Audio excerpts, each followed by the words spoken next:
आज मैं एक लघु कथा के माध्यम से गंगा स्नान का वास्तविक अर्थ बताने जा रही हूँ। एक समय देवर्षि नारद मुनि ने इस संसार में आ विचरण किया तो देखा कि सब प्रजा गंगा स्नान को चली जा रही है। देवर्षि नारद प्रजा से बोले, हे प्रजा, तुम कहाँ जा रही हो? प्रजा बोली कि महाराज, गंगा स्नान को जा रहे हैं। नारद मुनि ने कहा, अरे क्यों? प्रजा बोली, महाराज, हमने जो पाप किए हैं उन्हें इस गंगा में त्याग आएंगे। अब नारद मुनि ने विचारा कि जब गंगा प्रजा के सब पापों को अपने में धारण कर लेती है तो गंगा तो बड़ी पापनी है। अब वे बहते हुए गंगा के समक्ष जा पहुँचे और बोले कि हे गंगा, तुम तो बड़ी पापनी हो। यह प्रजा तुम्हें सब पाप देती रहती है और तुम एकत्रित करती रहती हो। गंगा बोली कि हे विधाता, मेरे द्वारा यह पाप क्यों होते?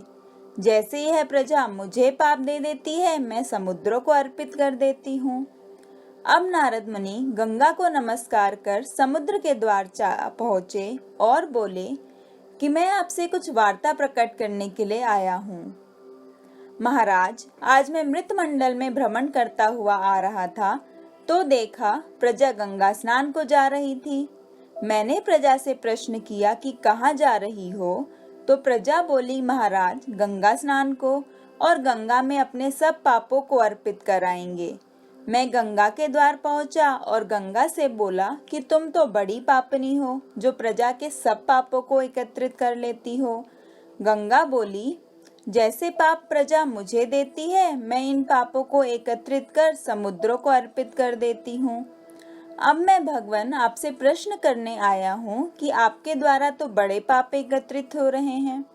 समुद्र बोले कि अरे नारद, बड़े भोले हो, यह पाप मेरे द्वार क्यों होते? मैं तो इन सब पापों को एकत्रित करके मेघों को दे देता हूँ। अब नारद जी मेघ मंडलों के द्वार जा पहुँचे और मेघों से बोले कि अरे मेघ मंडलो, तुम तो बड़े पापी हो। प्रजा अपने पाप गंगा को देती है, गंगा समुद्र को, और समुद्र तुम्हें दे देते हैं और तुम्हारे द्वारा पाप एकत्रित होते हैं। मेघ मंडल बोले कि अरे नारद, यह पाप मेरे द्वार पर भी नहीं रहते। मैं तो इन सब पापों की वृष्टि प्रजा पर कर देता हूँ और प्रजा के पाप प्रजा के द्वार पहुँच जाते हैं। पाप मेरे द्वार क्यों होते? तो इसी तरह मानव का पाप मानव के ही कार्य आता है। इसलिए यहाँ ऊंचे कर्म करने चाहिए जिससे आज यह प्रकृति तुम्हारे अधीन हो करके तुम्हारी इच्छा अनुसार फल देने वाली बने। अपने जीवन में प्रकृति को अवसर मत दो और परमात्मा की गोद में जाने का प्रयत्न करो।